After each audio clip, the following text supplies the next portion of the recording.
Baik, ya. Selamat malam, Mas-mas, Mbak-mbak itu yang malam ini sudah bergabung di Zoominar bersama Dr. Melda Lamtiur. Selamat malam juga Dr. Melda. Senang sekali. Kali ini adalah kali kedua Dr. Melda bersama kita semua untuk memberikan atau menambah wawasan kita mengenai siantika pain ya. Yang pertama dulu mengenai saraf kejepit dan hari ini khusus berbicara mengenai ngilu-ngilu dari mulai pinggang ke bawah sampai telapak kaki. Ya, ini banyak sekali dialami oleh kita semua di usia-usia emas ini sehingga mudah-mudahan akan memberikan manfaat yang luar biasa pada malam hari ini. Mas-mas dan mbak-mbak, mudah-mudahan selain memberikan uh, tambahan pengalaman buat kita semua, malam ini juga kita perlu ucapkan terima kasih kepada para sponsor, yaitu yang pertama adalah Dapur Rumi yang hari ini dengan setia setiap saat menjadi sponsor dalam acara Zoominar Indonesia Happy Living.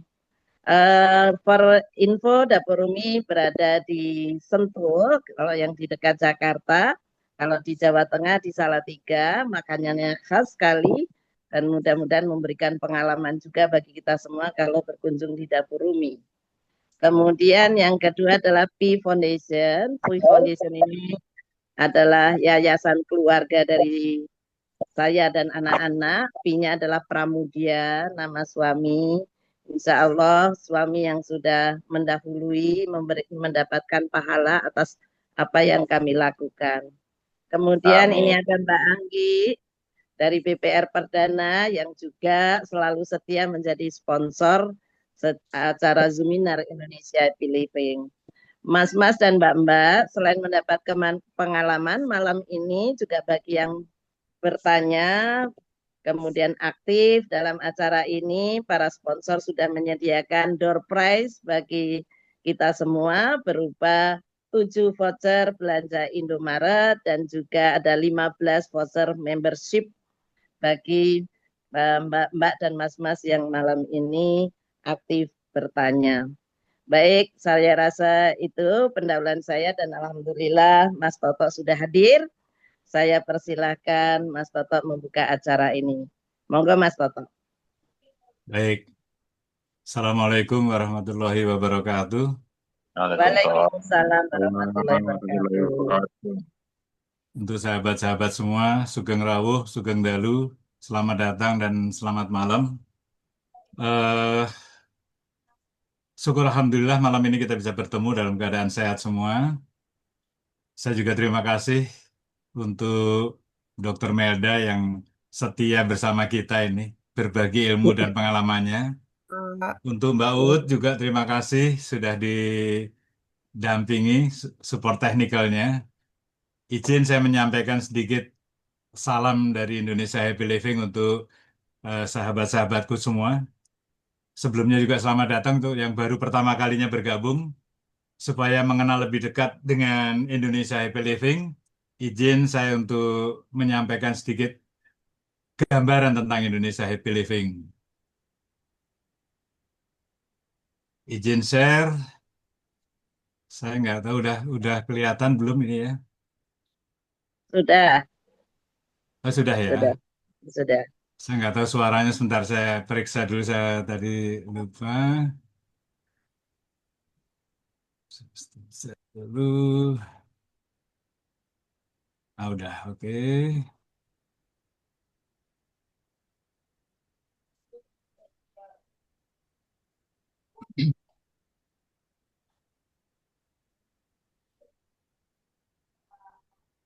Izin menyampaikan sedikit gambaran tentang Indonesia Happy Living.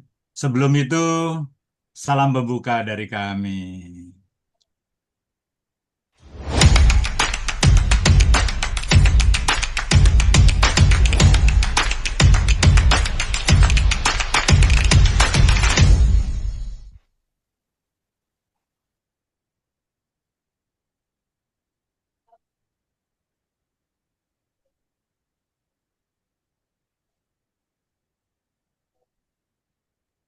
Gambarnya belum muncul, Mas. Ah, gambar yang tadi hilang, yang anu belum muncul ya? Hilang. Iya. Oh, Barangkali dari tempatnya di Uut aja. sebentar, sebentar, sebentar. Saya saya rasanya sih sudah harusnya sudah muncul. Oke,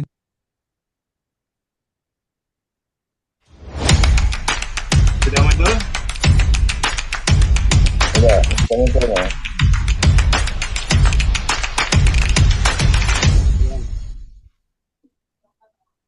Oke, baik. Indonesia Happy Living eh kita dirikan kurang lebih 4 tahun lalu. Saya ingin memberikan sedikit gambaran tentang Indonesia Happy Living untuk sahabat-sahabatku sekalian. Sebelumnya mohon maaf, kami membiasakan di sini untuk tidak menyebut Bapak dan Ibu untuk sahabat-sahabat semua.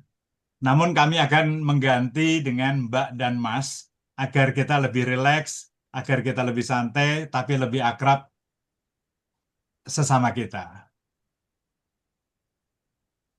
Indonesia Happy Living adalah sebuah komunitas yang awalnya memang kami arahkan untuk beliau-beliau yang masuk kategori senior. Senior di sini sebetulnya hanya sebagai kata pengganti tua, karena banyak yang bilang kami belum tua kok, walaupun usia juga sudah tinggi. Nah, komunitas ini adalah sebuah ekosistem yang akan menjadi tempat tumbuhnya kebahagiaan bagi para senior hingga akhir usianya. Karena rata-rata kita semua pasti bercita-cita ingin menjadi manusia yang paripurna. Manusia yang eh, berakhir dengan kebaikan di ujung usia kita sebelum Tuhan memanggil kita untuk pulang. Nah, kalau tadi saya sampaikan bahwa kita ingin menjadikan kita ini menjadi pribadi-pribadi yang berdaya, berguna, dan bahagia. Berdaya itu sendiri kami maksudkan agar para senior ini menjadi seorang manusia yang berdaya, yang memiliki jati diri, yang mandiri, merdeka, dan berdaulat penuh atas keputusan dalam hidupnya. Jadi tidak tergantung pada orang lain. Berusaha kita bangkit, Allah memberikan kekuatan dan kemampuan pada kita, sehingga itu yang harus kita yakini dan kita percayai bahwa kita punya sesuatu untuk kita upayakan menjadi manusia yang baik. Kemudian berdaya sudah, apa itu berguna? Nah, kita yakin, semua juga yakin bahwa sebaik-baik manusia adalah mereka yang bermanfaat bagi sesamanya. Manusia yang berguna adalah manusia yang kesuksesannya tidak diukur dari seberapa banyak mereka terima, melainkan dari seberapa banyak yang ia bisa bagikan kepada sesama kita. Nah, ujungnya adalah bahagia. Bahagia itu bukan sesuatu yang harus semuanya berjalan dengan baik. Bahagia itu adalah sebuah kemampuan diri untuk bisa menerima kondisi apapun yang terjadi dalam kehidupan kita dan senantiasa meresponnya dengan baik.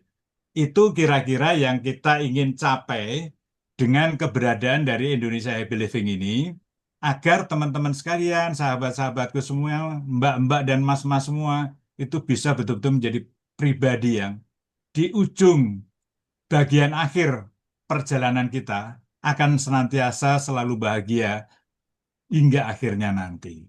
Itu kira-kira gambaran tentang Indonesia Happy Living. Nah, awalnya Indonesia Happy Living ini seperti yang mungkin Mas-Mas Mbak ketahui, kami ini bagian dari sebuah organisasi yang namanya IKA Semansa. Itu adalah Ikatan Keluarga Alumni SMA 1 di Salatiga, IKA Semansa. Jadi rata-rata banyakan dari kami yang mengawali, menggagas dibentuknya Indonesia Happy Living adalah IKA Semansa. Di awal kita memberikan nama IKA Semansa Happy Living, tapi dalam perjalanannya ternyata yang berkenan untuk gabung menjadi member, menjadi partisipan, menjadi kontributor itu dari lintas area, lintas wilayah, dan juga lintas usia, maka kemudian kami sepakat untuk memberi nama sebagai Indonesia Happy Living.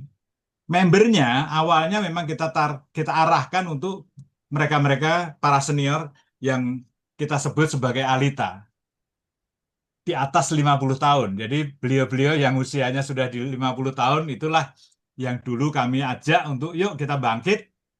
Jangan sampai kita di usia lanjut ini merasa diri kita tidak berguna, tidak bermanfaat, udah nggak bisa apa-apa. Tapi kita tetap pribadi yang hebat, pribadi yang kuat, pribadi yang selalu bisa berbuat kebaikan untuk sesama kita. Menuju pribadi yang paripurna. Nah itu dia, itu tujuan dari Indonesia Happy Living. Maka komunitas ini bersifat inklusif, semua orang berhak menjadi peserta. Di samping yang Alita, belakangan banyak juga yang bergabung yang jelita, jelang 50 tahun, kira-kira seperti itu. Itulah yang kira-kira teman-teman siapapun, kita juga banyak generasi-generasi milenial dan generasi Z yang bergabung di dalam komunitas Indonesia Happy Living ini. Tadi di awal saya dengar Mbak Titi sudah banyak bercerita dan saya berterima kasih pada Dr. Melda Lamtiur SPKFR. Nah, mungkin kalau yang masih apa belum paham apa SPKFR tapi rata-rata sudah spesialis kedokteran fisik dan rehabilitasi. Dokter muda kita ini bertugas di kalau saya tidak salah semoga tidak salah di Rumah Sakit Pesangeran di Jakarta. Malam ini beliau untuk kedua kalinya akan berbagi kepada kita bicara tentang nanti bacanya saya khawatir salah ya. Sciatica pain. Betul kok, Pak. Betul ya, mohon maaf kalau salah. Ini adalah sebuah istilah yang digunakan untuk menggambarkan rasa sakit yang tadi kalau nggak salah Mbak Titi juga udah cerita itu ya, yang terjadi di sepanjang jalur saraf sciatic yang dimulai dari punggung ke bawah sampai ke bokong, turun lagi ke kaki. Nah, rasa sakit ini katanya disebabkan oleh iritasi atau kompresi pada saraf sciatic. Nah, ini disebabkan oleh banyak hal. Saya nggak akan menceritakan kali ini adalah porsi keahliannya Dr. Melda. Nanti saya serahkan sepenuhnya kepada beliau. Yang mungkin saya nggak tahu, mungkin Mbak Titi yang akan mendampingi Dr. Melda ya. Ini adalah kontribusi yang tak ternilai dari Dr. Melda untuk kami semua yang rata-rata sudah eh, apa usia-usia di atas 50, bahkan sudah ada yang masuk golongannya si pitung. Kalau belum tahu si pitung, pitung puluh. Jadi usianya sudah ada yang 70 ke atas. Jadi nanti biar Dr. Melda yang menjelaskan secara detail, kami ingin belajar mendengar bagaimana sebetulnya sciatica pain ini dan bagaimana timbulnya, bagaimana mencegahnya, apa yang harus kita lakukan, dudonsnya seperti apa, sepenuhnya nanti itu kami serahkan kepada Dr. Melda untuk menjelaskan kepada kita. Nah, tadi juga disinggung oleh Mbak Titi, pendukung dan pendamping setianya Indonesia Happy Living ya. Yang pertama sebagai ibu kandung kita itu Ika Semansa. Ika Semansa sendiri tadi udah jelaskan Ikatan Keluarga Alumni SMA Negeri 1 Salatiga. Mereka punya tagline yang agak menarik. Tadi saya dengar ada yang lenggahnya di Medan tapi aslinya dari Jogja pasti preso. Guyub Gayeng Migunani. Guyub kita tahu rukun asik gitu ya. Gayeng kita selalu ceria. Migunani itu bermanfaat. Nah, Indonesia Happy Living mengisi sisi Migunani ini yang insya Allah dengan berbaginya banyak ilmu pengetahuan yang disampaikan oleh para narasumber bisa menambah wawasan dan pengetahuan kita. Pendamping kita kedua adalah Dapur Rumi, satu dapur kaya rasa. Ada satu tagline yang saya lupa masukkan. Kopi lan tresno. Tempat itu asik buat kita duduk, ngopi, membangun kebersamaan. Monggo yang belum tahu di mana, lokasinya ada di Jayanti, Sentul. Kalau penjenengan mau ke Bukit Pelangi atau mau menuju ke Puncak 2, kita akan melewati Dapur Rumi ini. Tempatnya enak sekali. Monggo, silahkan. Kemudian pendamping kedua kita, tadi juga ada Mbak Anggi ya, sudah rawuh, sudah hadir ya. Bank Perdana. Bank Perdana ini memberikan banyak layanan pada penjenengan-penjenengan semua, sahabat-sahabatku yang berbahagia itu. Bila ada dana-dana nganggur, boleh dititipkan di sini. Eh, Interestnya bagus. Nah, nanti silahkan ngobrol dengan Mbak Anggi. Pendamping kita yang ketiga adalah P Foundation. Tadi juga sudah diceritakan oleh Mbak Titi. Ini adalah yayasan keluarga yang juga selalu mengadres care-nya kepada sesama kita.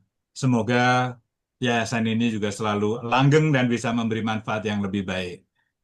Kemudian saya berharap malam ini teman-teman sekalian bisa mengambil hikmah dan manfaat dari penyampaian paparan dari Dr. Melda, dan saya hanya berharap semoga semuanya senantiasa berbahagia, sehat, dan bisa menjalani kehidupan ini untuk berujung nantinya senantiasa bahagia. Demikian saya rasa yang saya ingin sampaikan tentang sedikit gambaran mengenai Indonesia Happy Living. Selanjutnya forum saya serahkan kepada Mbak Titik Pramudia untuk mendampingi Dr. Melda, dan saya mohon bantuan Mbak Utami untuk bisa seperti biasa apa yang harus kita buat. Semoga terima kasih atas atensi dan partisipasinya. Saya akhiri dengan wassalamualaikum warahmatullahi wabarakatuh. Waalaikumsalam warahmatullahi wabarakatuh. Waalaikumsalam warahmatullahi wabarakatuh. Matur nuwun, terima kasih sekali Mas Toto yang sudah membuka acara ini. Dan kembali saya ucapkan juga terima kasih kepada Dr. Melda yang sudah kedua kalinya hadir di acara Zoominar Indonesia Happy Living, dan juga Mas-mas dan Mbak-mbak yang sudah hadir, dan juga Mbak Utami, Budi Utami yang setia mendampingi juga di acara ini untuk bisa mensupport dari sisi teknis, dan juga kepada para sponsor yang malam ini hadir. Mbak Anggi mewakili Bank Perdana, kemudian ada Mbak Atika dari Dapur Umi, dan saya sendiri mewakili juga P Foundation, Yayasan P Foundation. Mudah-mudahan memberikan manfaat lebih banyak bagi sesama. Memulai dengan acara ini, saya rasa kalau saya membacakan CV-nya Dr. Melda, mungkin panjang sekali, tapi saya sedikit saja memberikan gambaran bahwa Dr. Melda ini adalah dokter spesialis rehab medik yang berdinas di Rumah Sakit Pesanggerahan dan rumah sakit yang lainnya. Beliau sarjana kedokteran dari Universitas Indonesia dan juga mengambil spesialisnya dari Universitas Indonesia.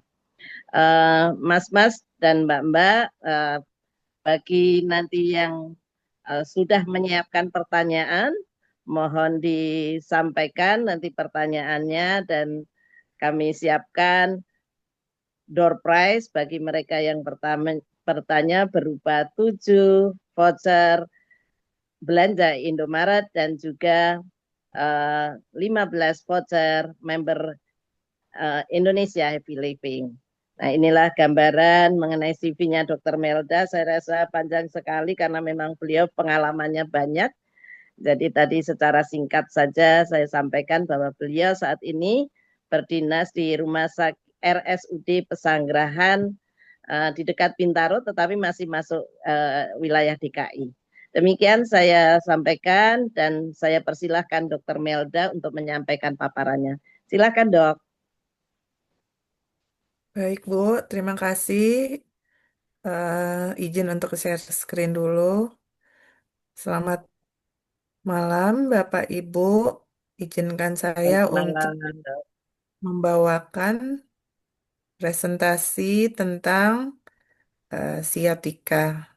Izin saya share screen dulu. Apakah sudah terlihat, Bapak Ibu, share screen saya? Ya, sudah, Dok. Oke. Jadi kita membahas tentang sciatica hari ini. Tadi, ini belum. 。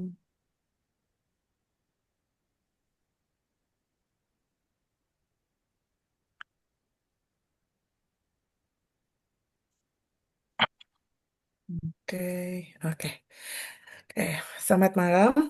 Bapak Ibu, kita akan membahas belajar bersama tentang siatika. Siatika itu adalah bagian dari penyebab nyeri punggung bawah. Tetapi tidak semua nyeri punggung bawah disebabkan oleh siatika. Gitu ya. Jadi kita bahas siatika sebagai salah satu penyebab dari nyeri punggung bawah.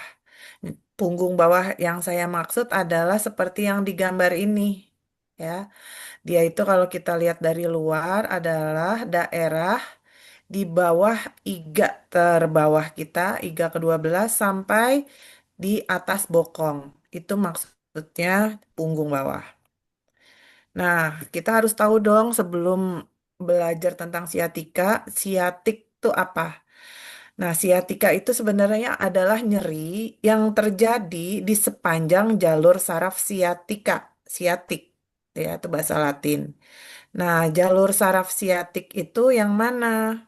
Kalau Bapak Ibu lihat slide saya ada yang warna kuning nih, ya, yang kayak tali, yang di atas dia itu ada cabangnya, ya, 5 cabangnya membentuk satu tali. Itu adalah siatik, saraf siatik. Dia itu adalah saraf terbesar dan terpanjang di tubuh manusia. Letaknya di mana?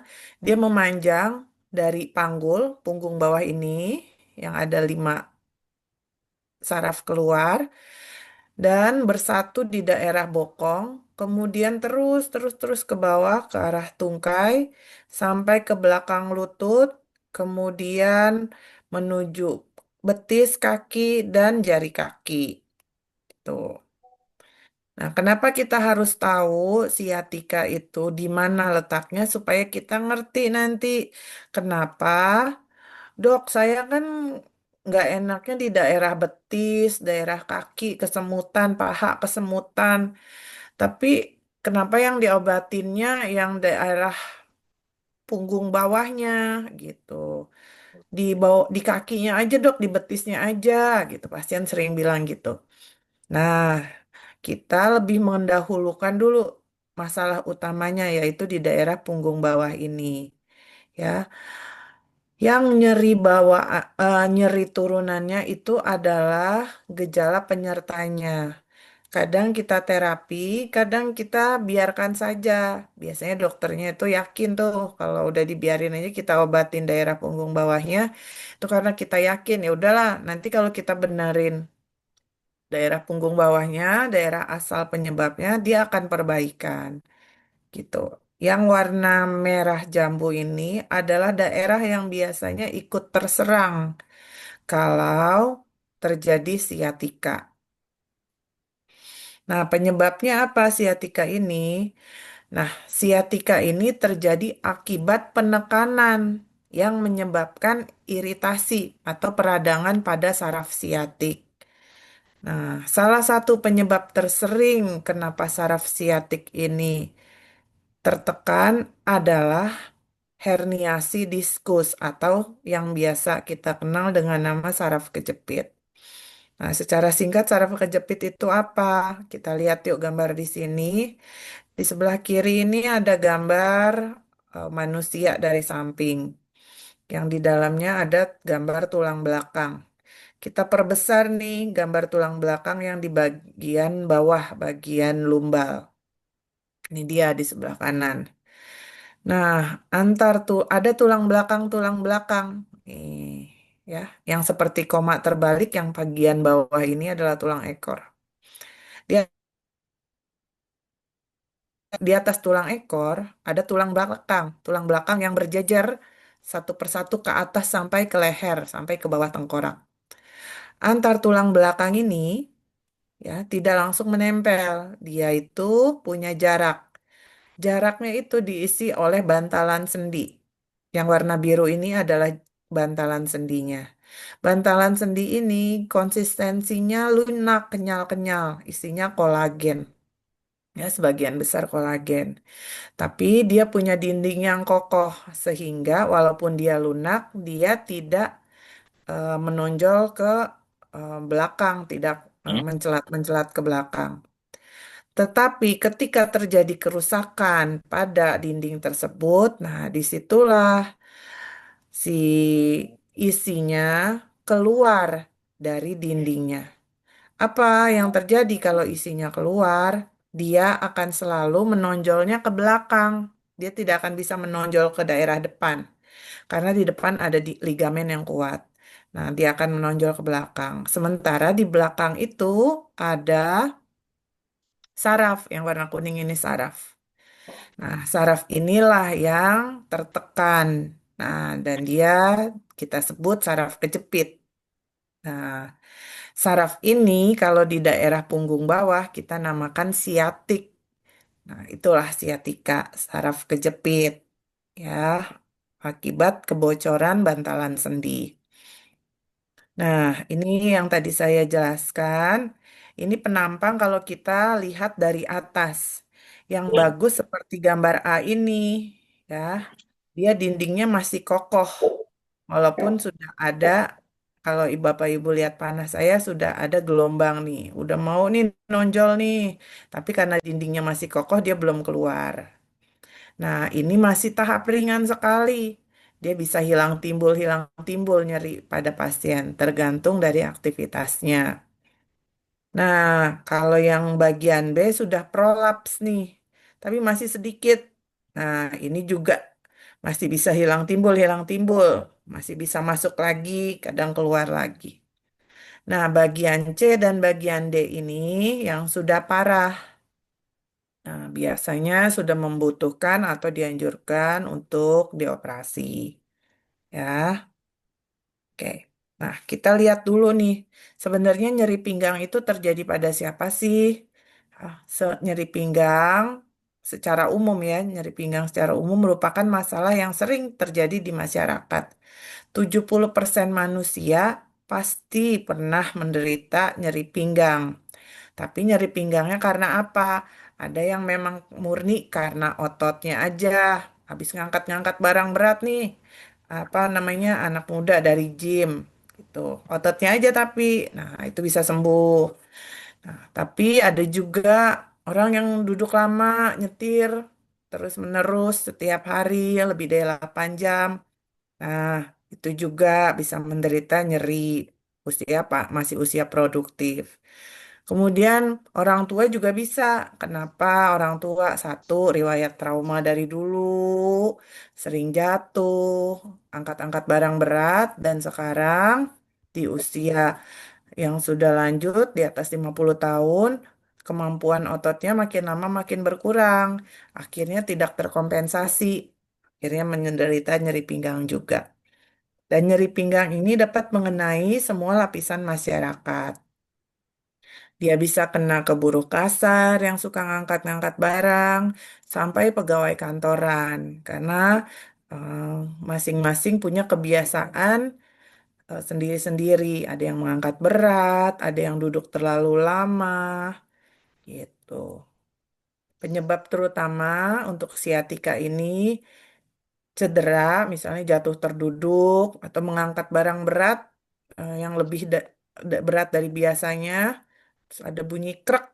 Nah, itu cedera. Atau postur tubuh yang buruk yang terjadi berulang-ulang. Nah, ini dalam rangka mengenali postur tubuh yang buruk, saya akan menyampaikan beberapa gambar terkait posisi badan kita dalam keseharian untuk dapat membantu Bapak Ibu mencegah kejadian siatika ini atau mengurangi, misalnya sudah ada siatika, mengurangi insiden terjadinya nyeri. Yang pertama, sikap tidur dulu. Nah, sikap tidur yang benar ada yang di sebelah kiri. Kalau kita mau tidur telentang, baiknya daerah leher dan daerah belakang lutut itu disangga bantal, gitu ya. Tujuannya apa? Dengan seperti ini, kita meringankan beban di daerah-daerah yang disangga ini, di daerah leher. Nah, untuk yang lutut, kalau dia disangga, dia akan merelaksasi otot, terutama otot yang berjalan dari daerah pinggang bawah punggung bawah sampai ke belakang lutut, paha belakang. Ya. Nah, kalau mau tidur menyamping juga boleh sebenarnya.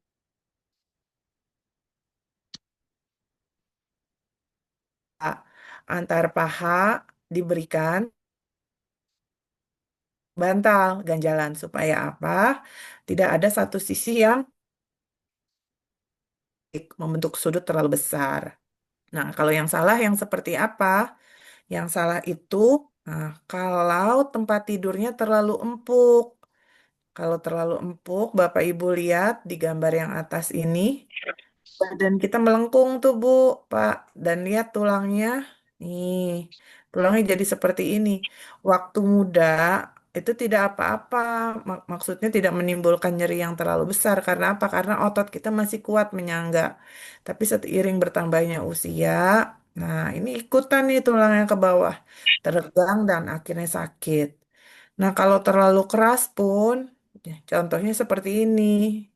Ya, itu dia. Jadi memang kalau sudah ada nyeri punggung bawah, dianjurkan pakai kasur-kasur ortopedik yang memang mengikuti lekuk badan kita. Itu dia.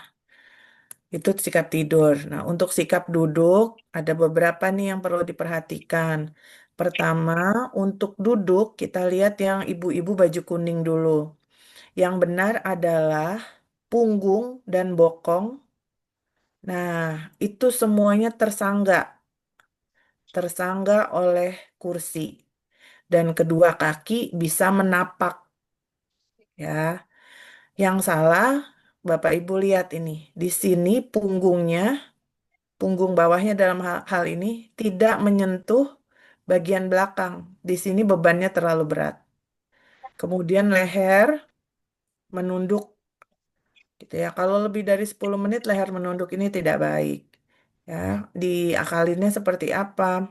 Kalau ibu bapak ibu membaca mau nggak mau dibaca di atas meja sehingga dan ditinggikan sehingga leher tidak menunduk. Dan melihat juga kakinya ini ya tidak menapak.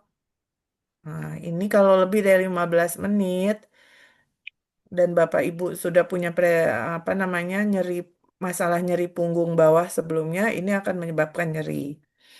Kemudian untuk memakai sepatu atau memakai kaos kaki atau menggunting kuku, usahakan pakai dingklik di bawahnya untuk menyangga kaki. Supaya apa? Bagian punggung bawahnya, ini untuk ibu-ibu yang pakai baju hijau ya di gambar ini ya, tidak menunduk. Kalau yang di sebelah kiri kan, Bapak Ibu lihat punggungnya lurus. Kalau yang di sebelah kanan, nah dia ini membungkuk sekali. Ini cedera untuk menyebabkan siatikanya tinggi sekali. Ya, dan anak-anak kita kalau belajar, satu tetap dipastikan punggungnya disangga oleh kursi, kakinya menapak ke lantai dua-duanya. Kemudian leher lurus. Kalau begini udah lehernya nunduk, punggungnya nunduk, kakinya tidak tersangga. Nah, ini akan sakit sekali. Ya, itu untuk sikap duduk. Nah, kalau sikap berdiri, ah, kalau untuk lansia memang sikap berdiri itu kita sudah tidak bisa secara apa ya garis besar sudah tidak untuk memperbaiki karena apa? Kadang sudah terbentuk ada skoliosis, ya tulang bongkok karena kelemahan otot. Tapi yang perlu kita ingat, kita bisa nih memposisikan diri kita, menyetel posisi berdiri kita seperti yang gambar paling kanan seperti ini. Menyetelnya seperti apa?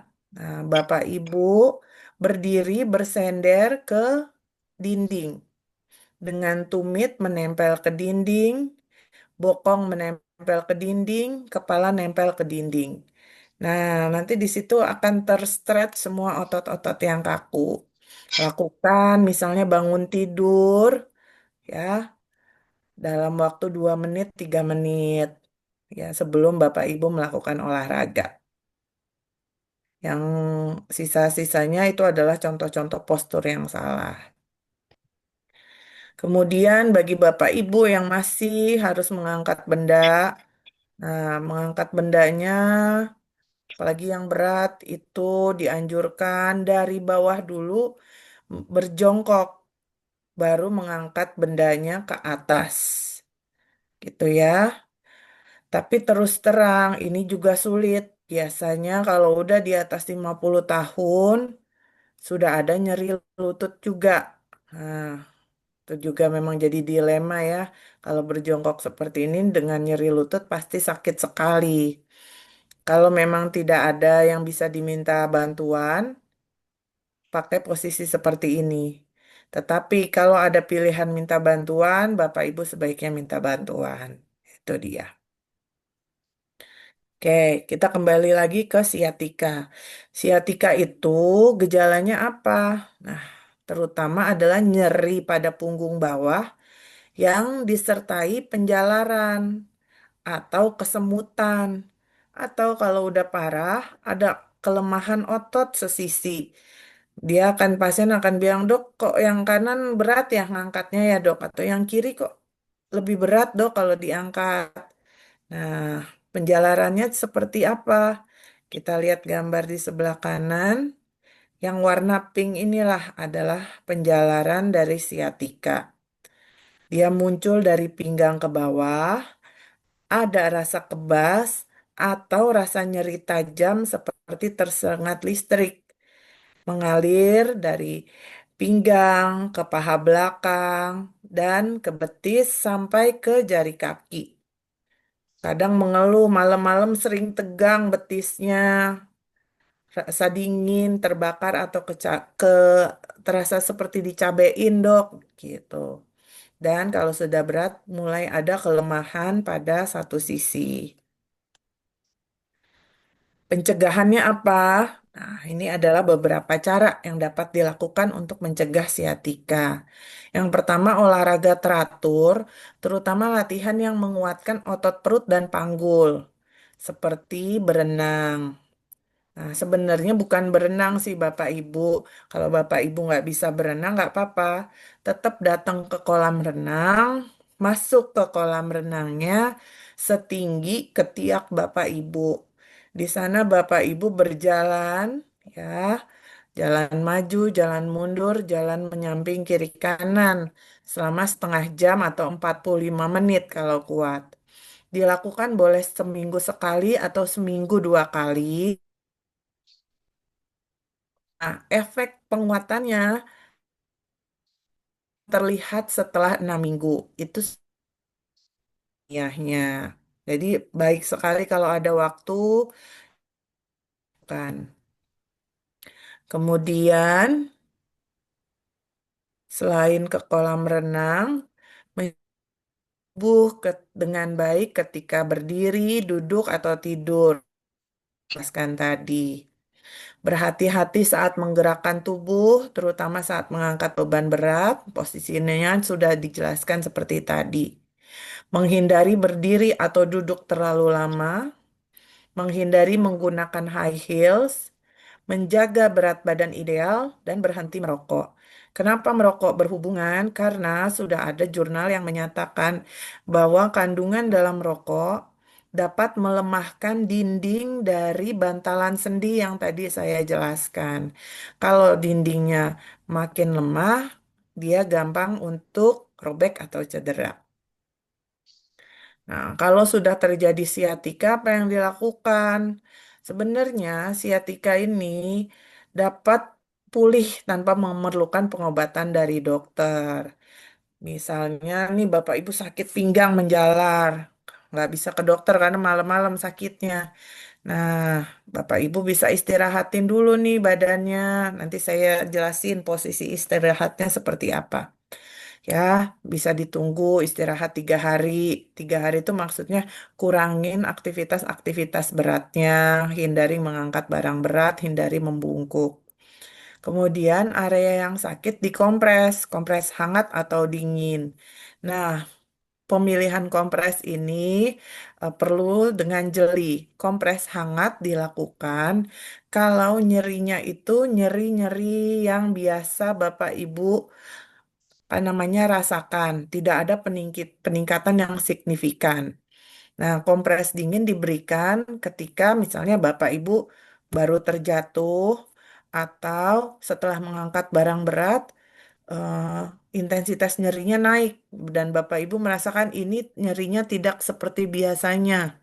Nah, ini bisa dilakukan kompres dingin. Kompres dingin biasanya dilakukan untuk selama 3 hari, kemudian dilanjutkan dengan kompres hangat. Kemudian nanti melakukan peregangan pada punggung bawah untuk mengurangi tekanan pada saraf. Nanti peregangan atau stretching akan saya jelaskan dengan gambar di belakang.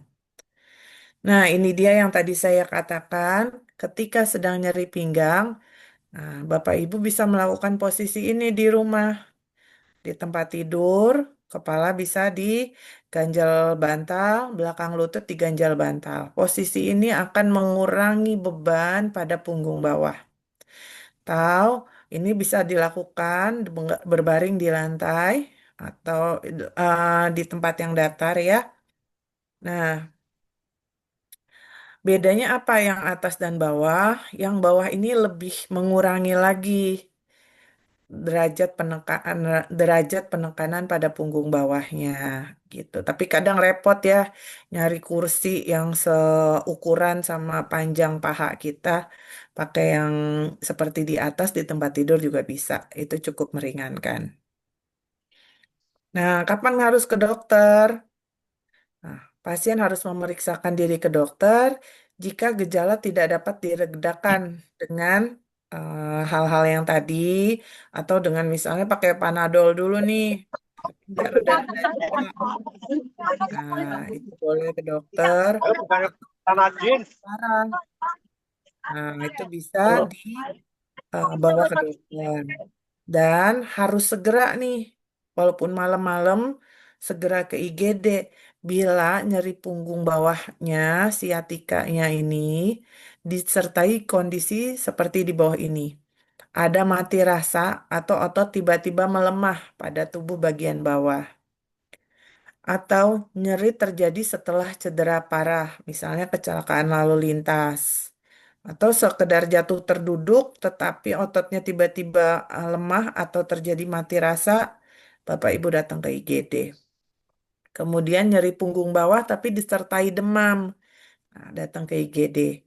Atau nyeri punggung bawah, siatikanya ini, disertai inkontinensia urin atau tinja.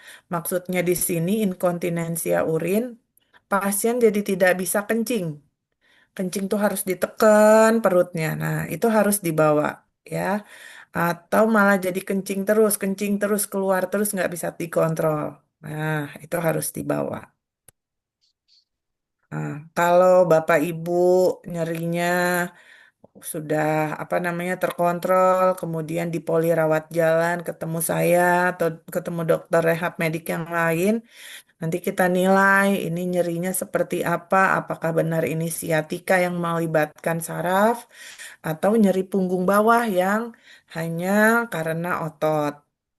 Biasanya nanti kita ajarkan namanya ya latihan-latihan yang dilakukan di rumah dan diberikan resep fisioterapi. Tujuan fisioterapi ini terutama mengurangi tekanan pada saraf punggung. Ya, bisa dengan memakai alat-alat dan juga nanti diberikan latihan fisik.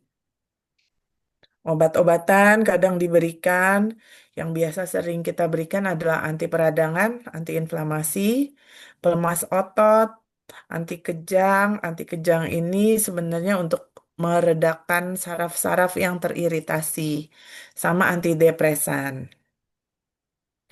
Kadang kalau memang berat dan bandel gitu ya, sarafnya apa namanya nyerinya ini nggak keluar, nggak selesai-selesai gitu.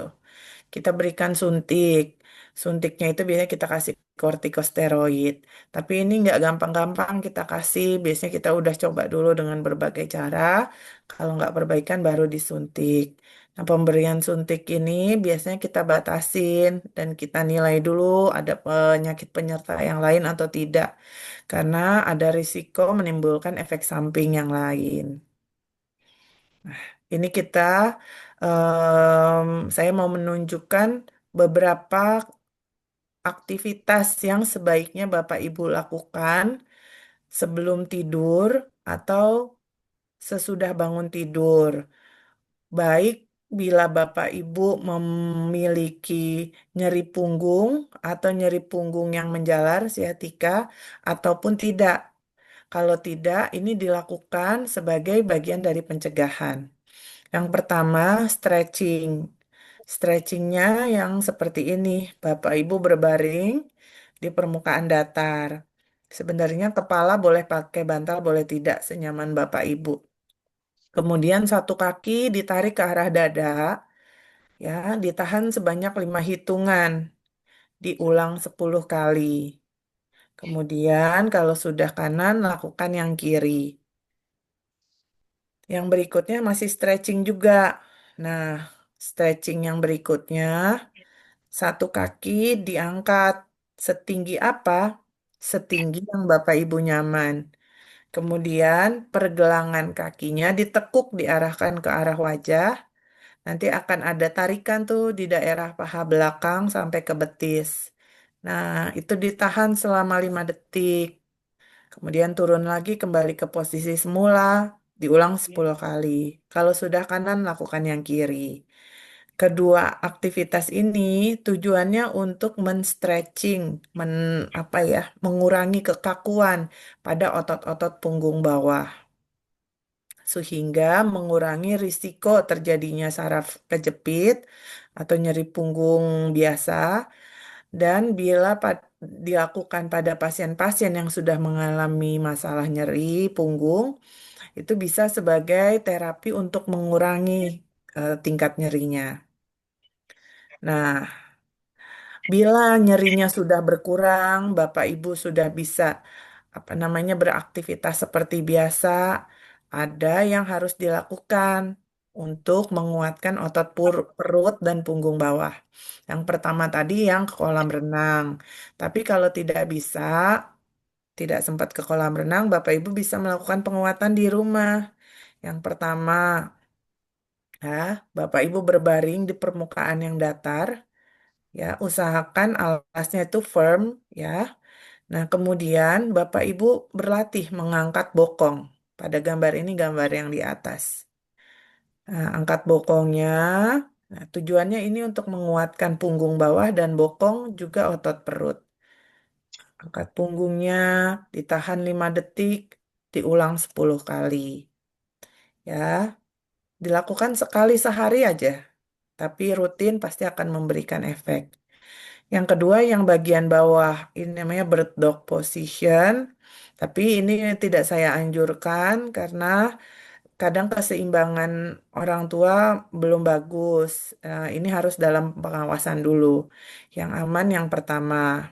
Dan yang ketiga, kalau nyerinya sudah berkurang, Bapak Ibu tengkurap, ya, terus angkat kepala dan angkat kakinya ke belakang.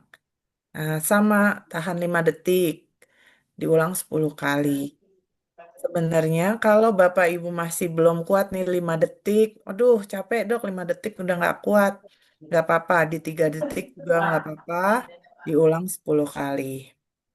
Itu untuk penguatan punggung bawah dan perut. Nah, selain itu, nyeri punggung sangat terkait dengan apa namanya kekuatan otot paha juga, ya. Nah, salah satu yang saya anjurkan satu lagi adalah squatting. Squatting ini bertujuan untuk menguatkan paha depan, ya. Jadi Bapak Ibu bersender ke dinding. Nah, bersendernya seperti apa? Seperti ini, membentuk sudut 90 derajat. Bokong menempel di dinding, punggung atas menempel ke dinding, kepala menempel ke dinding. Lutut membentuk sudut 90 derajat. Kemudian coba dalam waktu 30 detik, Bapak Ibu bisa atau tidak. Oke, kalau belum bisa 15 detik, bisa atau tidak. Kalau tidak bisa 10 detik, bisa atau tidak. Nah, ini dilakukan setiap hari. Sekali aja, yang penting rutin. Dan kalau masih belum bisa di 90 derajat, nggak apa-apa, tinggiin lagi. Ya, gitu. Bisa di apa namanya 120 derajat jarak siku, jarak lututnya.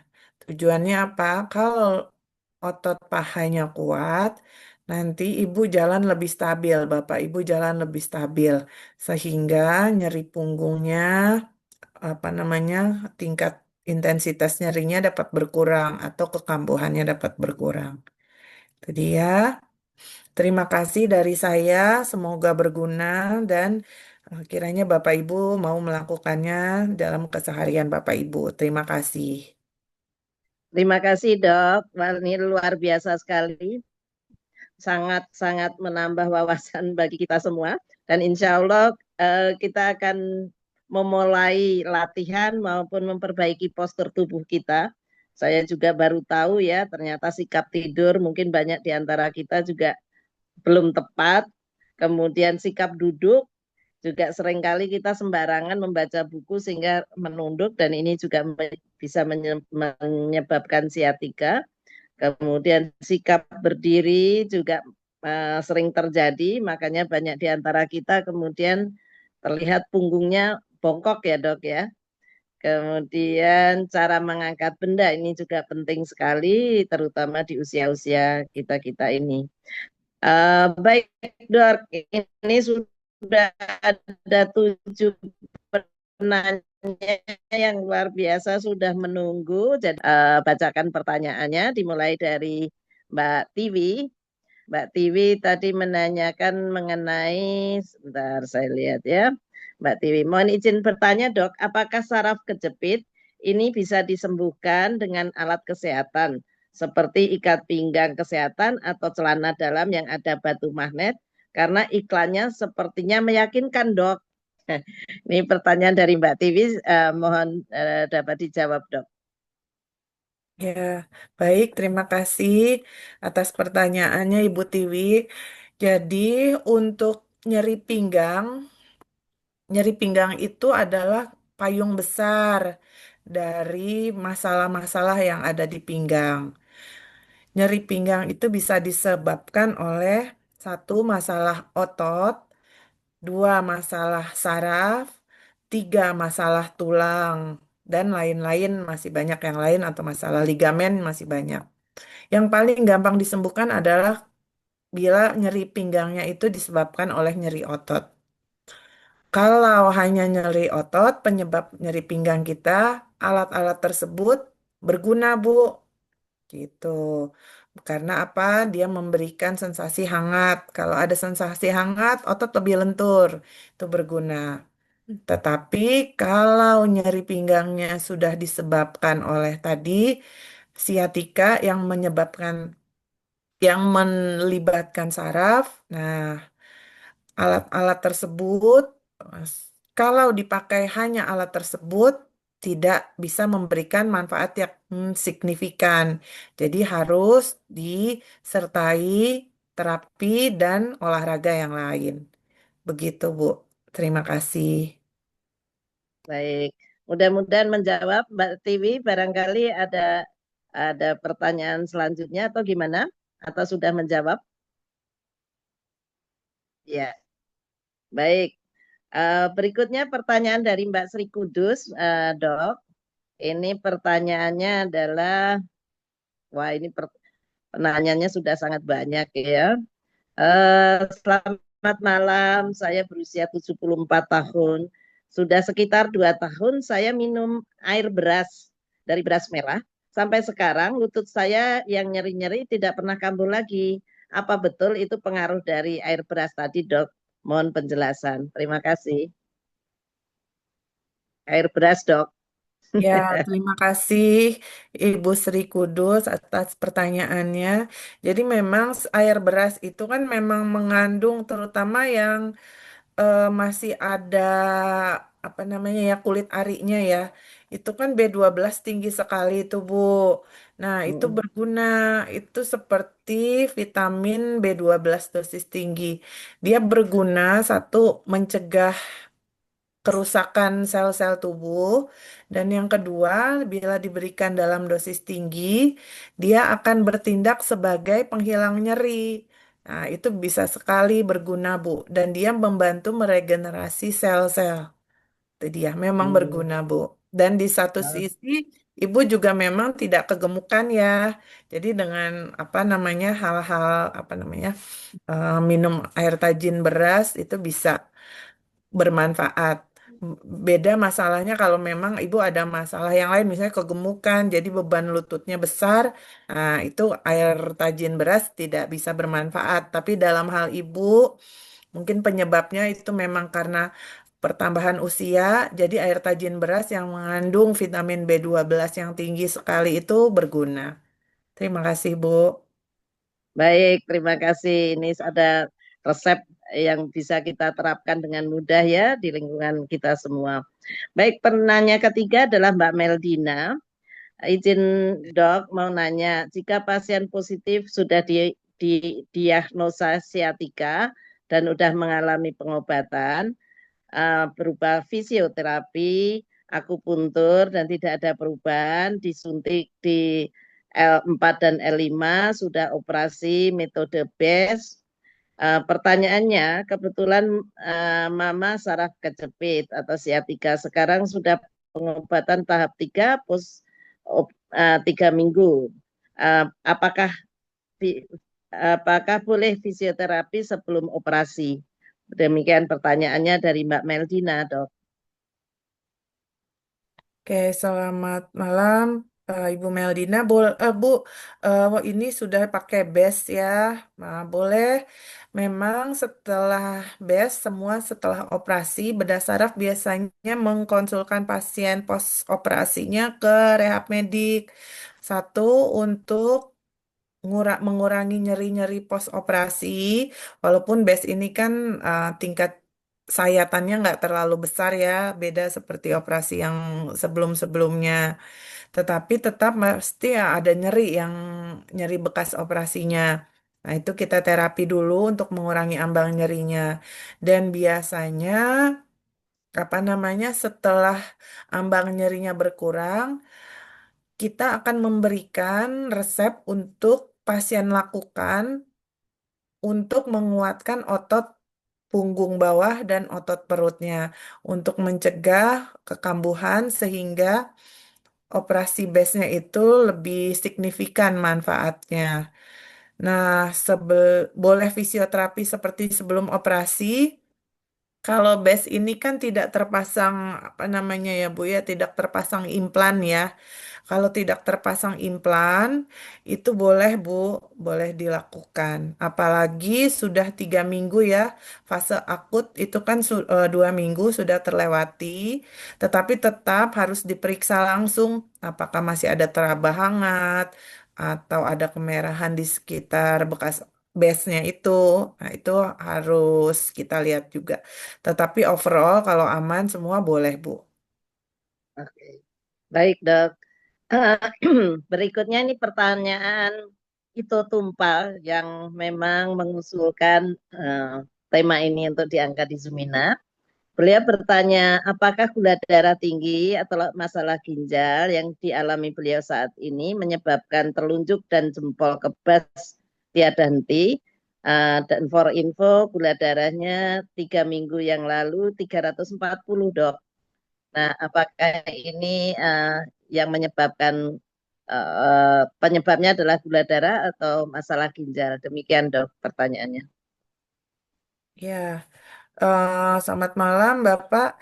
Jadi untuk gula darah di 342 itu pasti yang kita tanya dari rentetan urutan pertanyaan kemungkinan besar pasti ada. Pak, kaki tangan kesemutan nggak? Gitu. Itu ada, itu pasti. Dari gulanya sendiri menyebabkan kesemutan. Bahkan ada di textbook-textbook itu glove sensation, boot sensation. Jadi pasien dengan gula darah yang tinggi itu seperti kayak memakai sarung tangan dan sepatu bot tangan dan kakinya. Itu bisa dari apa namanya gula yang tinggi. Kalau untuk ginjal, kalau murni dari masalah ginjal itu tidak menyebabkan kesemutan, Pak. Itu dia. Ya. Apakah menjawab itu?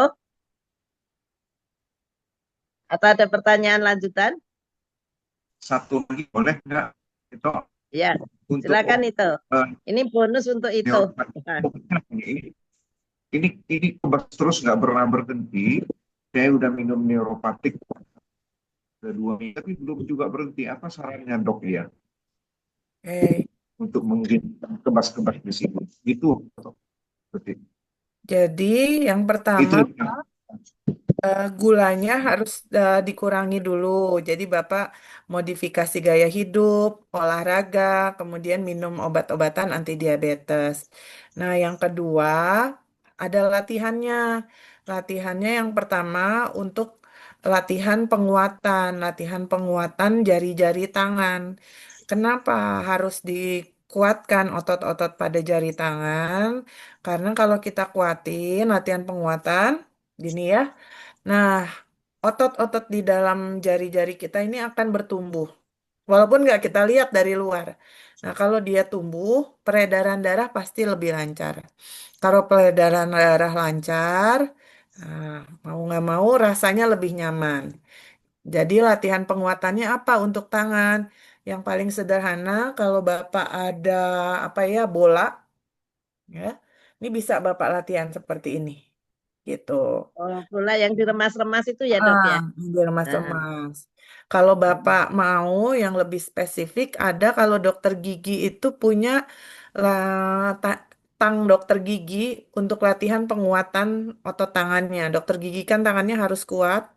Nah, di toko alat kesehatan ada tuh untuk latihan penguatan tangan. Itu Bapak bisa cari. Nah, kalau pakai alat itu lebih terukur lagi. Misalnya awalnya cuma bisa 0,5 kilo gitu latihan rutin. 2 minggu lagi bisa naik ke 1 kilo. Nah, itu Bapak latihan. Itu untuk penguatan otot motorik. Itu untuk motorik. Nah, untuk sensoriknya, Bapak bisa pakai bola-bola yang ada duri-durinya. Sekedar di gini-gini, Pak. Nah, gitu ya. Tapi memang perlu dicatat, kalau neuropati ini, apalagi neuropati yang karena gula, Pak, ini biasanya sudah berlangsung lama ya progresnya. Nah, kadang kita tidak bisa hilangkan sempurna. Nanti bisa berkurang kalau Bapak apa namanya minum obat, latihan. Nah, itu bisa berkurang, tapi pasti pasti akan ada sisanya sedikit. Tapi minimal nggak tambah parah ya dan bisa berkurang. baik, Dok. Ya, barangkali bisa kita lanjutkan untuk pertanyaan berikutnya dari Mas Inti Andana. Sudah dinyatakan penderita neuropati sakit yang luar biasa di kaki dan tangan ujung jari-jarinya. Pertanyaannya, apakah ini akibat dari gula yang tinggi? Hampir sama dengan pertanyaannya itu Tumpal tadi. Bagaimana untuk mengatasinya? Turunkan gula atau dengan terapi? Terima kasih. Barangkali hampir sama ya, Dok ya, tadi pertanyaannya. Ya, baik Bapak Intiandana. Jadi memang harus dikurangi gulanya. Selama gulanya tidak turun, dia eh, sel-sel inflamasi itu akan mengerubungi saraf terus. Nah, jadi tidak bisa kita stop. Nah, gula harus turun, kemudian Bapak lakukan latihan seperti yang tadi, latihan penguatan motorik dan latihan sensorik. Nah, kemudian minum obat-obatan, misalnya ya, obat-obatan yang ada B1, B6, B12-nya tanpa menyebut merek itu dilakukan. Tapi memang Pak, kita tidak pernah menjanjikan kalau neuropati itu hilang kembali seperti semula, tapi dia akan berkurang dan minimal tidak progresi. Begitu, Pak. Ya Bu Dokter Muhammad, ini istri saya dok yang luar biasa kalau sudah merasa sakitnya itu sampai gulung komeng dok, sampai nangis. Tapi alhamdulillah sih sudah mulai berkurang. Memang sih dia sudah diet makanan. Saya memang bilang satu-satunya jalan memang harus kurangin gula dulu.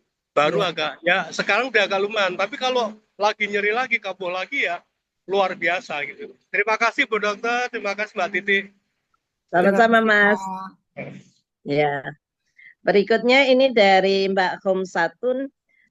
Izin bertanya, Dok, suami saya sudah beberapa waktu kakinya kebas-kebas. Kalau menginjak lantai rasanya seperti menginjak pasir dan tidak kuat berdiri lama. Sudah berbagai upaya dilakukan untuk mengurangi rasa sakit. Sudah terapi 17 kali, Dok. Dan minum obat, tusuk jarum dan lain-lain. Namun sampai sekarang belum reda sakitnya. Upaya apa lagi yang harus dilakukan, Dok? Baik, Dari Mbak Hom jam Satun. satu, Ya. Bu. Ini kata kuncinya adalah tidak kuat berdiri lama. Nah, ini berarti ada kelemahan dari otot nih, Bu. Nah, kelemahan dari otot, saya harus dilihat dulu ya, apakah ototnya juga sudah mengecil atau belum. Nah, kalau memang ada kelemahan otot, kemudian ototnya sudah mulai mengecil, ah, mau diterapi seberapapun, mau diminumin obat seberapapun, ah, perbaikannya akan kecil. Jadi, yang harus dilakukan adalah otot betisnya, otot pahanya harus kuat dulu. Nah, itu ibu harus minta diajarin bagaimana cara menguatkan otot-otot tersebut. Nah, itu harus dilihat orang per orang beda nanti. Nah, yang terapi lakukan itu hanya mengurangi nyeri pada saat terapi dan paling lama 3 hari. 3 hari apa namanya sesudah terapi berikut efek terapinya hilang, dia akan sakit lagi. Jadi kuncinya adalah penguatannya. Karena di sini ada kata-kata tidak kuat berdiri lama. Ya, nanti minta tolong ke dokternya, dok, atau ke fisioterapisnya. Penguatan otot punggungnya seperti apa, otot pahanya seperti apa, otot betisnya terutama seperti apa. Yang paling sering dan paling gampang saya ajarin ke pasien adalah pasien berdiri jinjit. Jinjit 5 menit sehari pagi hari. Kalau belum seimbang jinjitnya berpegangan ke tembok. 5 menit aja, yang penting dilakukan setiap hari. Nah, nanti ibu merasakan perbedaannya setelah 2 minggu rutin jinjit. Pasti akan ada perbedaan. Ya, begitu dari saya, Bu. Semoga bisa membantu. Baik, Dok. Terima kasih. Berikutnya nih pertanyaan dari Mas Dodi Prianggodo. Dok, saya kerjanya banyak jalan dan berdiri. Yang saya rasakan kurang lebih 2 bulan ini saya sering ada rasa nyeri di bawah pinggang, kadang sampai betis. Saya pikir asam urat. Ternyata asam urat saya normal 6,4, tapi bila sedang kerja rasa itu hilang. Kenapa ya dok? Harus berobat kemana? Yang saya tidak suka tusuk jarum dan kurang suka dipijat. Jadi beliau agak kurang suka tusuk jarum dan kurang suka dipijat. Baik dok, mohon dijawab. Kebetulan ada Mas Dodinya dan Mas Dodinya muncul. Silakan dok. Ya, halo. Ya, jadi Ya. selamat malam Pak Dodi. Pak, ini kan ada rasa nyeri di daerah pinggang, kadang sampai betis. Ini memang mirip dengan gejala siatika ya Pak ya. Ya, tapi memang ini harus diperiksa gitu. Ini bukan asam urat karena asam uratnya normal. Nah, ini baiknya harus diperiksa nih Pak. Saya nggak bisa bilang harus berobat kemana, saya bisa menjawab. Nah, ini berobat kemana? Baiknya Bapak ke dokter saraf dulu. Ke dokter saraf. Kemudian biasanya nanti akan dikonsulkan ke dokter rehabilitasi medik gitu. Di rehabilitasi medik nanti tidak langsung ditusuk jarum, Pak. Ada alat-alat lain, ada teknik-teknik dan yang bisa Bapak lakukan. Dan biasanya kita juga menanyakan nih keseharian Bapak posisinya seperti apa. Nah, nanti baru kita evaluasi semuanya dan menemukan penyebabnya sebenarnya apa. Begitu, Pak. Ya. Ada pertanyaan lanjutan, Mas Dodi? Enggak cukup. Terima kasih, Dok. Nanti saya coba Terima ke kasih. Dokter Syaraf. Ya, Ya, Pak. ya. Baik, berikutnya ini ada pertanyaan dari Mbak Retno Astuti yang tadi begitu masuk juga sudah saling menyapa ya Mbak. Ya, selamat malam Dok. Saya kadang mengalami sakit punggung dan menjalar sampai belakang lutut. Kemudian saya fisioterapi dan biasanya kemudian sembuh. Jika kemudian kambuh, saya fisioterapi lagi. Mau nanya Dok, apa ada dampak negatifnya jika sering fisioterapi? Demikian Dok. Mohon maaf, ini pinggang salah saya nulisnya ya, bukan punggung, Dok. Pinggang ya. Baik, Bu Retna. Pinggang ya, Bu. Sebenarnya kalau ke fisioterapi dan fisioterapi, apalagi fisioterapinya yang memang resmi ya, Bu ya, justru Ibu aman. Jadi memang kadang kita lupa di keseharian kita untuk melakukan stretching dan penguatan. Terus tiba-tiba nyeri gitu. Kadang kita lupa melakukan gerakan yang tidak boleh dilakukan, kemudian nyeri. Nah, memang baiknya ke fisioterapi. Apalagi kalau dia yang fisioterapi resmi tersertifikasi, dia akan menggunakan alat-alat tersebut sesuai dengan dosis-dosisnya. Ibu nggak akan dikasih tuh, Dok, kurang panas nih, kurang panas, naikin dong panasnya.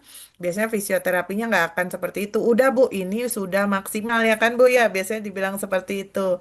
Ya, karena mereka akan sangat memperhatikan dosis-dosisnya. Jadi memang ini cenderung lebih aman Ibu ke fisioterapi kebanding Ibu ke yang pijit-pijit sakit itu, Bu, gitu. Nah, tapi memang untuk mencegah kekambuhan, Ibu harus melakukan penguatan dan stretching yang tadi sudah ada di slide setiap hari itu nggak makan waktu sampai 10 menit. Mudah-mudahan sih tingkat kekambuhannya mungkin akan ada, tapi nggak sesering yang sekarang. Begitu, Bu. Terima kasih. Sudah terjawab ya, Mbak Retno? Sudah? Baik. Baik. Saya selesaikan dulu ini pertanyaan-pertanyaan yang by chat ya, Dok. Ini ada lagi pertanyaan dari Mbak Lili, Mas Lili. Saya merasakan nyari di daerah bokong kanan dan menjalar ke kaki samping kanan. Bagaimana solusinya, Dok? Selamat malam Bu Lili. Jadi nyeri bokong kanan dan menjalar ke samping kanan itu khas ya, namanya piriformis. Dia itu bagian dari siatika juga, tapi saraf yang tertekan tuh di daerah bokong. Daerah bokong tuh ada saraf otot dalam yang namanya piriformis. Yang paling gampang sebenarnya Ibu melakukan stretching. Stretching yang tadi saya ajarkan, berikan gambarnya di slide. Nah, itu Ibu lakukan rutin setiap pagi, sekali sehari aja. Nah, kemudian hindari dalam posisi statis yang lama, entah itu duduk lama atau berdiri diam di dalam waktu yang lama. Itu saja, Bu. Mudah-mudahan sih perbaikan. Tetapi kembali, bila nyeri ini sudah lewat dari 3 minggu, tidak ada perbaikan, Ibu sudah melakukan hal-hal tadi, berarti ototnya itu memang sudah kaku sekali dan itu otot dalam. Nah, kita harus bantu dengan alat-alat. Ibu boleh menjumpai dokter saraf atau langsung ke dokter rehabilitasi medik untuk diberikan apa namanya, entah obat-obatan atau di terapi. Begitu, Bu. Ya, baik, Dok. Ini satu lagi pertanyaan by chat. Mohon maaf bagi Mbak Nunung, Mas Toto, dan Mbak Indah yang mengangkat tangan. Barangkali saya minta izin satu lagi yang bertanya melalui chat, yaitu Mas Elvian. Mohon izin dok, selain sikap tidur, duduk, dan tadi juga berdiri, mengangkat benda, ya, eh, apakah ada konsumsi jenis makanan yang perlu kita konsumsi untuk mencegahnya. Demikian, Dok. Baik, Bapak Elvi Angelani, terima kasih, Pak. Jadi untuk konsumsi jenis makanan tidak ada yang spesifik untuk mencegahnya. Karena apa? Karena siatika itu khas karena spesifik masalah karena pergerakan badan. Nah, kalau sudah ada siatika dan pasien memiliki sakit gula, makanan yang harus diatur adalah mengurangi makanan-makanan yang meningkatkan kadar gula dengan cepat.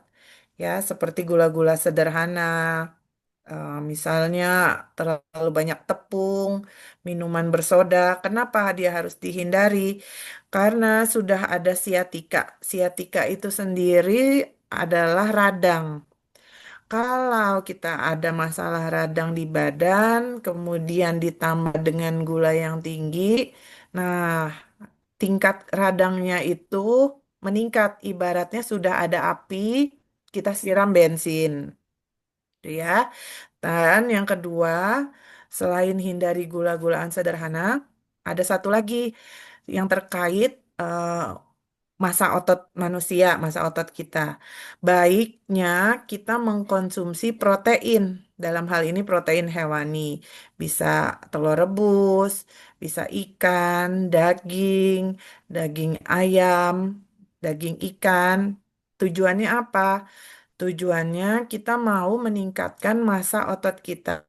Kalau otot kita tebal, otot kita kuat, ya. Nah, mau nggak mau badan kita tersangga dengan baik sehingga nyerinya berkurang.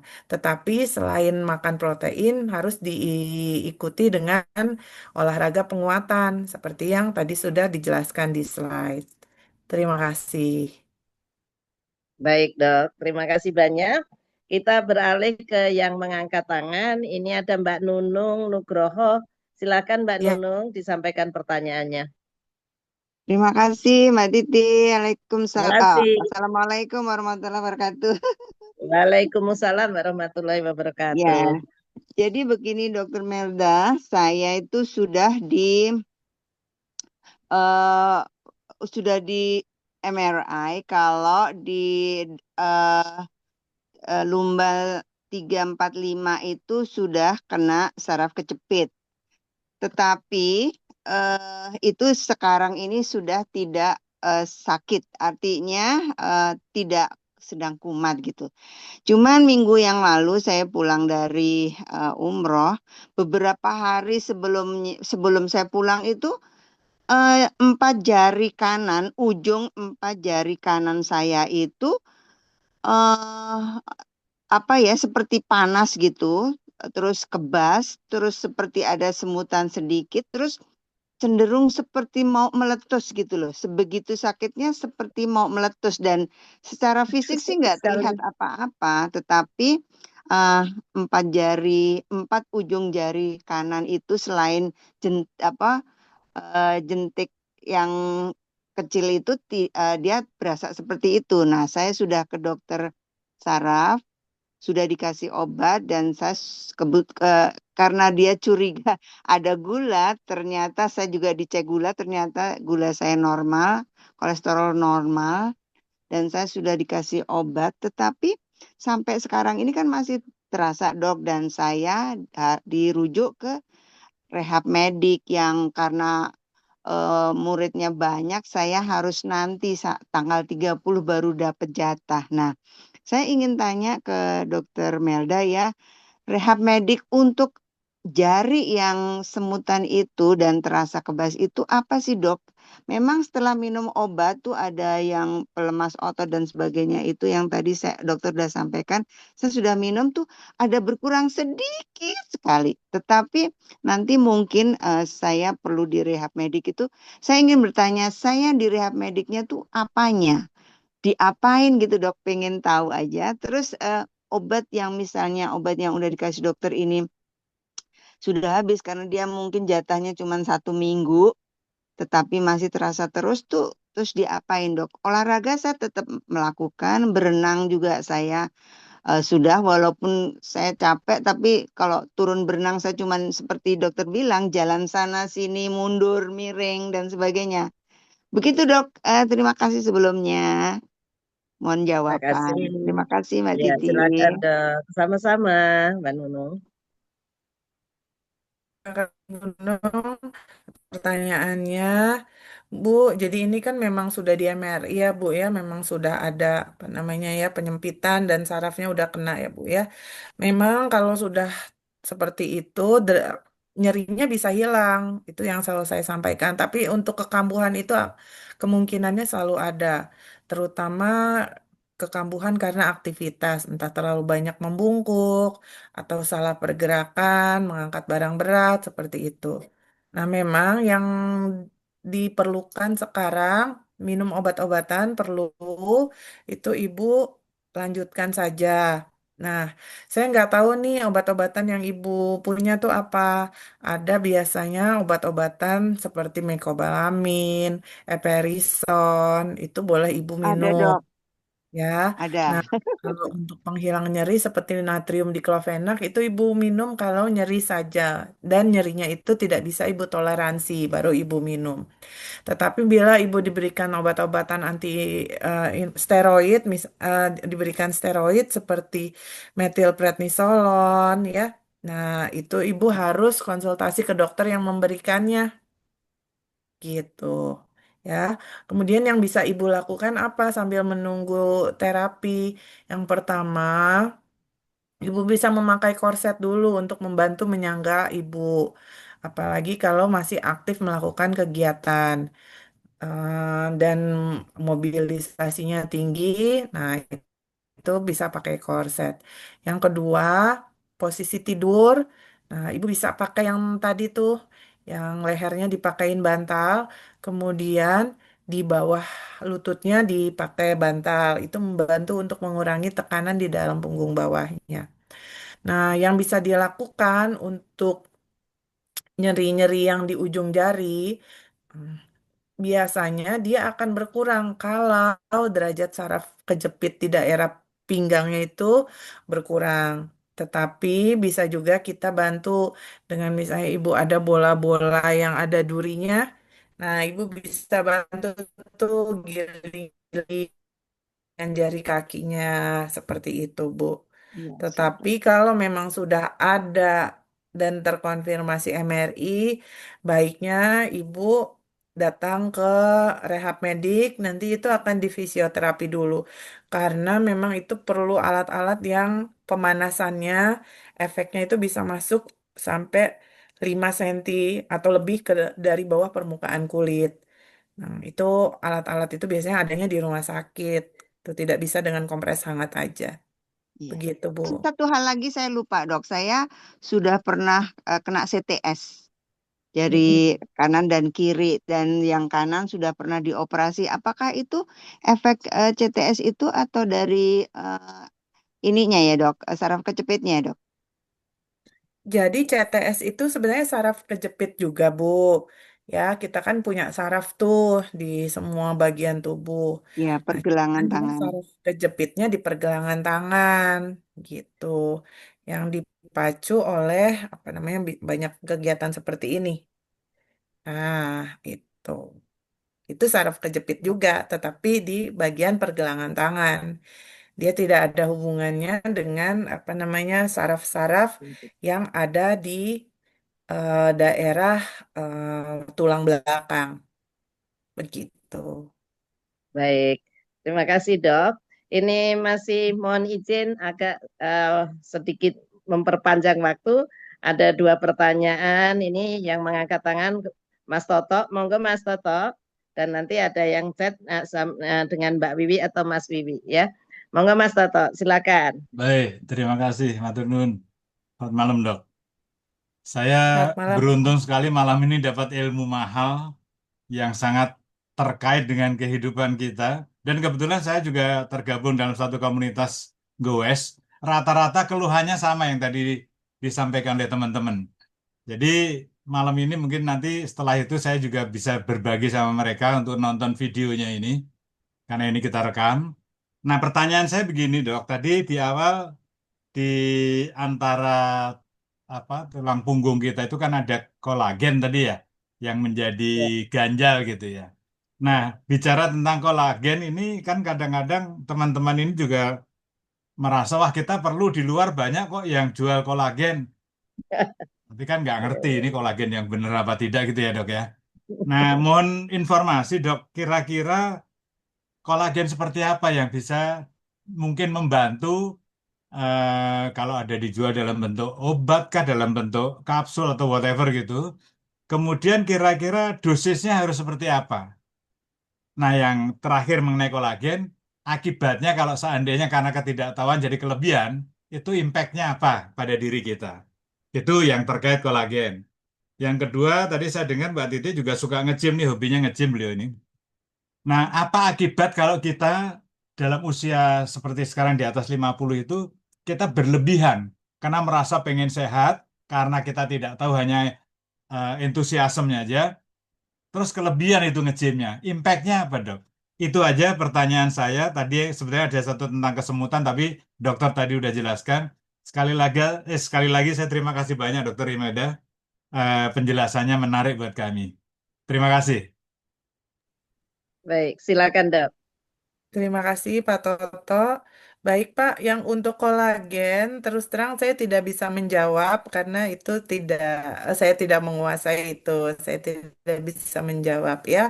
Nanti kalau ada waktu nanti saya sampaikan ya Oke, lewat Dok. Dokter Bella itu dia. Kemudian untuk nge-gym yang berlebihan itu jadi di gym itu ada banyak alat dan ada banyak jenis olahraga yang bisa kita lakukan.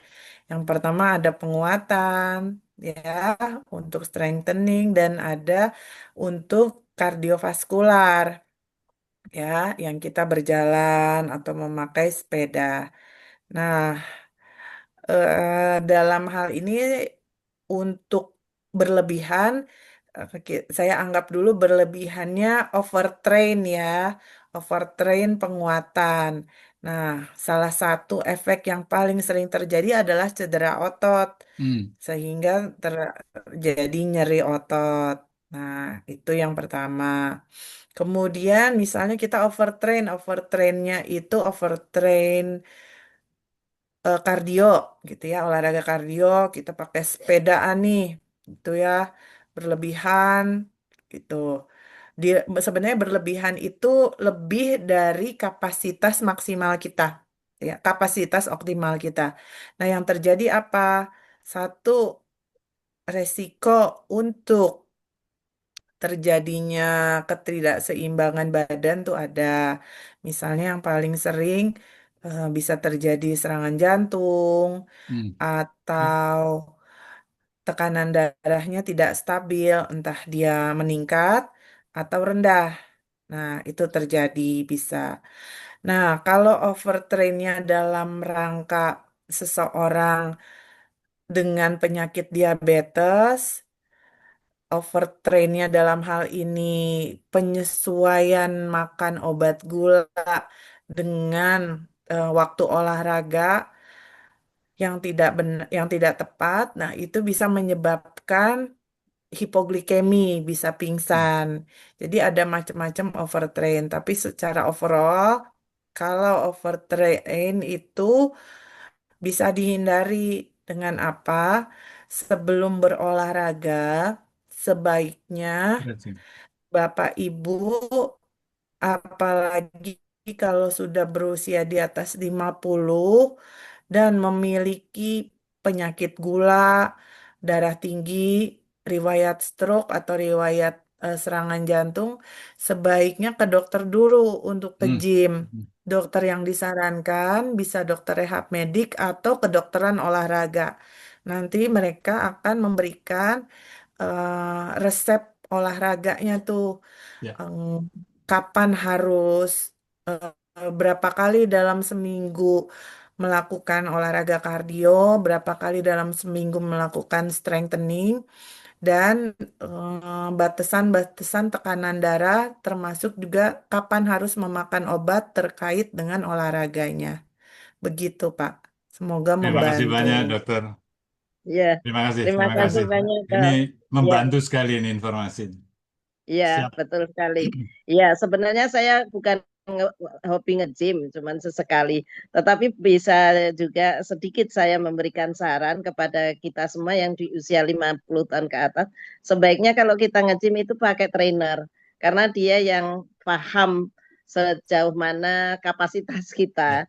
Dan sekarang ini banyak sekali tempat-tempat gym yang harganya mungkin sangat ekonomis, tetapi perlu hati-hati juga karena di tempat nge-gym itu seringkali pemeriksaan sebelumnya agak kurang komprehensif menurut saya.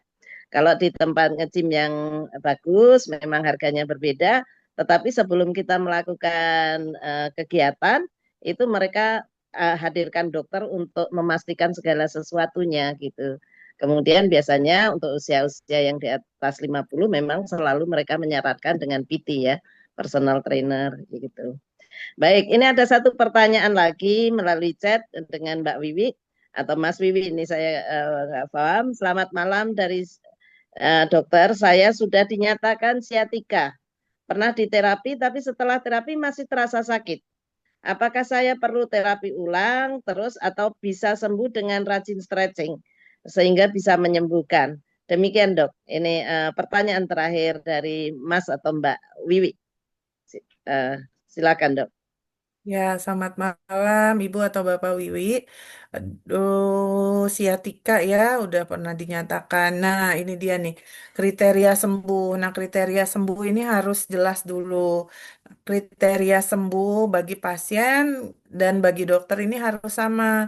Nah, kalau bagi dokter biasanya, kalau sudah siatika, kita tidak bisa memenuhi kriteria sembuh pasien kalau kriteria sembuhnya adalah mengembalikan tadi bantalan sendi yang sudah bocor tadi balik seperti semula. Nah, kalau kriteria sembuhnya seperti itu tidak bisa.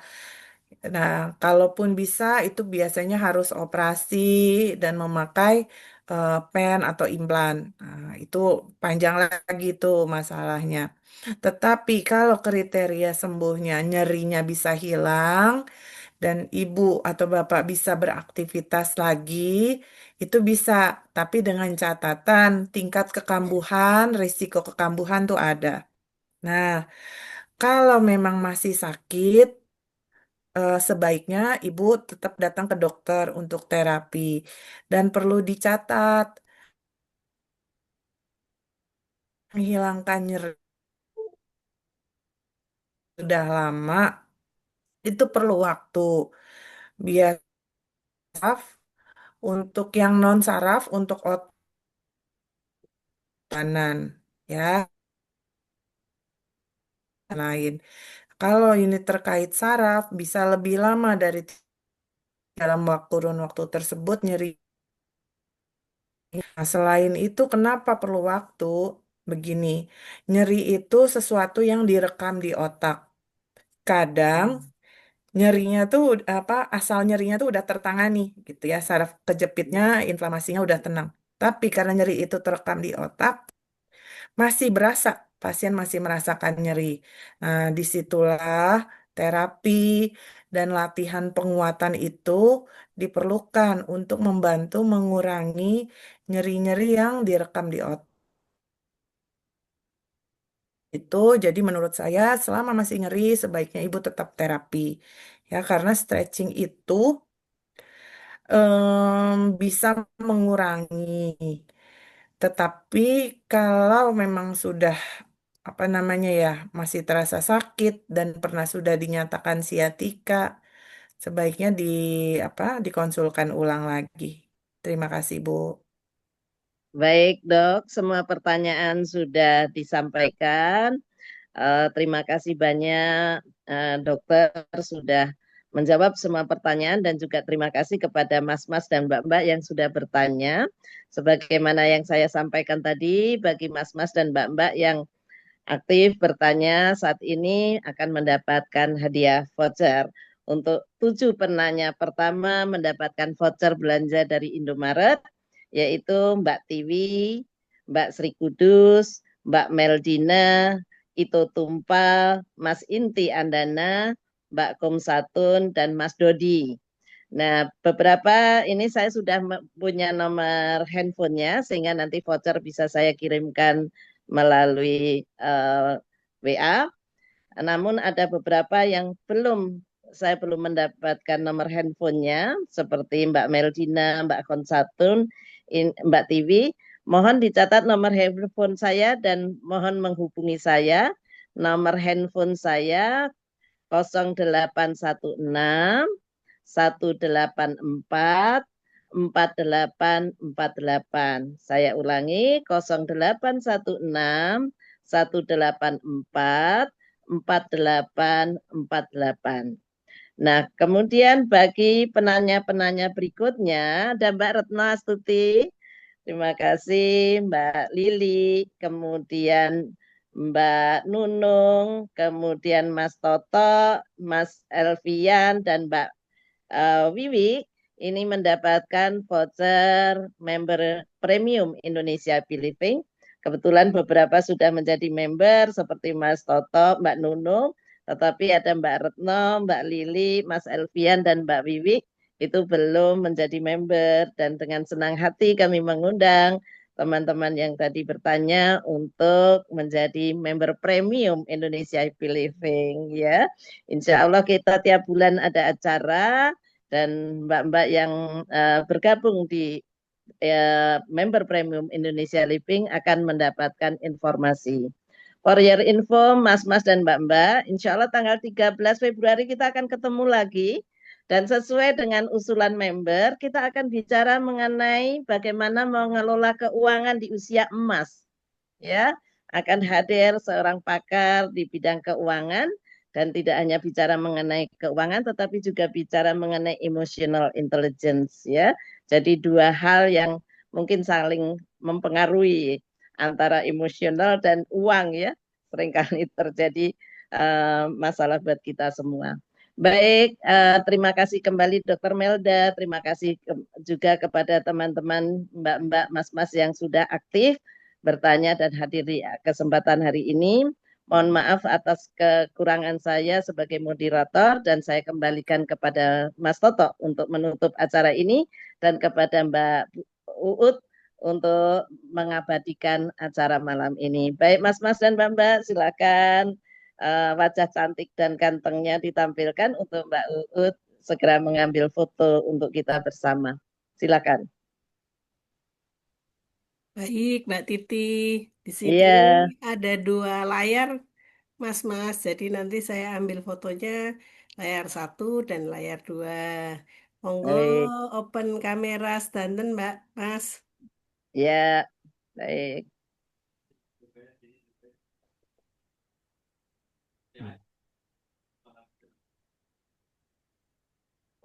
Oke.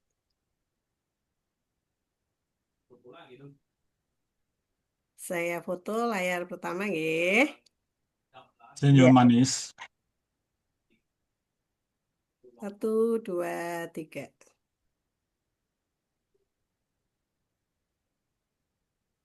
Sebentar, layar pertama.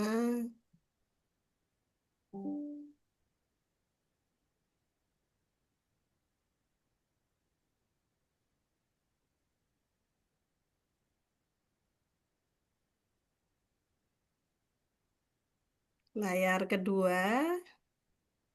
Baik.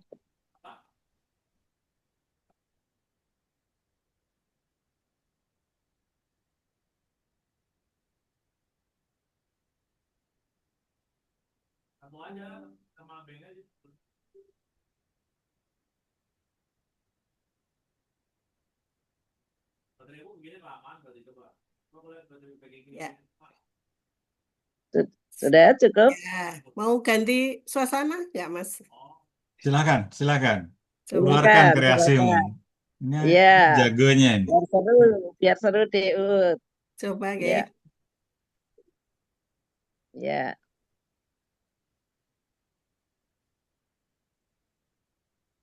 Nah, Ya, keren. sebentar. Ini gak semuanya masuk tapi ya. Ya, Gak apa-apa beberapa ya. kali aja. Dan Runi agak naik sedikit. Dan Runi, ya, ya, oke. Oke. 1, 2, 3. Senyum.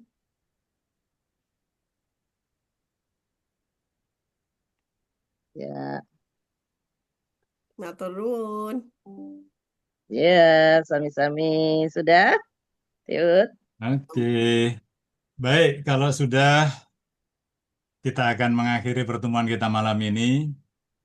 Sebelumnya, sekali lagi saya ingin ucapkan terima kasih untuk Dr. Melda yang tidak segan-segannya untuk berbagi ilmu yang bermanfaat buat kita. Untuk semua yang hadir malam ini, semoga bisa mendapatkan manfaat yang bukan main kita perlukan dalam menjalani kehidupan kita selanjutnya. Kita akan berjumpa pada minggu yang akan datang. Nanti akan kita informasikan. Tapi satu hal yang paling penting untuk sahabat-sahabat semua, bila ingin mengulangi, tadi mungkin nggak sempat atau lupa, nanti akan ada videonya yang Anda semua bisa buka, bisa ikuti. Kami akan share nanti linknya. Jadi kalau mau di-share kepada rekan-rekan, keluarga yang lain, monggo. Itu yang kami sampaikan sebagai penutup di akhir pertemuan kita malam ini. Sekali lagi semoga bermanfaat. Semoga kita akan tetap senantiasa bertemu dalam kondisi sehat walafiat. Sampai jumpa pada minggu yang akan datang. Assalamualaikum warahmatullahi wabarakatuh. Waalaikumsalam. Waalaikumsalam Ada satu saya lupa. warahmatullahi Saya juga ingin sampaikan selamat datang nih buat Pak Ketua Umum yang baru IKA Semansa, Mas Muhammad Sudrajat. Ada teman-temanku pengurus IKA Semansa yang hadir malam ini. Terima kasih. Semoga akan selalu hadir dan selalu mensupport kita. Matur nuwun. Lanjut. Amin. Ye. Sampai jumpa. Tanggal 13 Februari kita ketemu Makasih lagi banyak ya. Ibu, Bapak. Ye, Oh, terima kasih ya. Sami-sami. Sekali, terima kasih banyak, matur suwun. Ye. Assalamualaikum.